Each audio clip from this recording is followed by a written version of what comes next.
থেৰাপিত ভৰ্তি হৈছিলোঁ। তাৰ পৰা বিভিন্ন জেগাত এই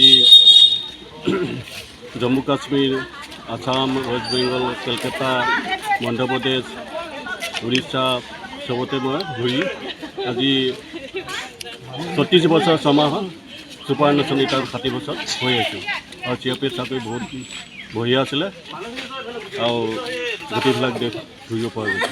আজি সঁচাকৈ বৰ গৌৰৱান্বিত আৰু লগতে আমি বৰ আনন্দমুখী হৈছোঁ যে টুকগাঁও নিবাসীৰ সুযোগ্য সন্তান বাণেশ্বৰ বৰদলৈ আজি প্ৰায় 36 বছৰ কাল ধৰি কেন্দ্ৰীয় চৰকাৰৰ অধীনত চিআৰপিএফৰ কৰ্মৰত অৱস্থাত থাকি দেশৰ গৌৰৱ কঢ়িয়াৰ উপৰিও আজি এই টুকগাঁওবাসীৰ গৌৰৱ অৰ্জন কৰিবলৈ সক্ষম হৈছে।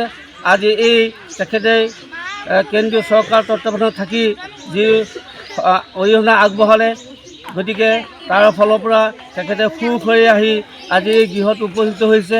আৰু লগতে তেখেতৰ পৰিয়ালবৰ্গ, ল'ৰা ছোৱালী, ককা ভাই আৰু গাঁৱৰ ৰাইজৰ সমন্বিতে আজি আদৰি ল'বৰ পৰা আমি নথৈ সুখী হৈছোঁ আৰু আশা ৰাখিছোঁ তেখেতৰ আৰু গাঁওবাসীয়ে আশা ৰাখিছে এনেকুৱা সুযোগ্য সন্তান দীৰ্ঘায়ু হওক আৰু কামনা হওক আৰু তেখেতৰ আহি থকা জীৱনকাল পৰিয়ালবৰ্গ সকলোৱে সুখৰ হাঁহিমুখ দেখা পাওক, তাৰ কাৰণে আমি ঈশ্বৰৰ ওচৰত প্ৰাৰ্থনা জনাইছোঁ।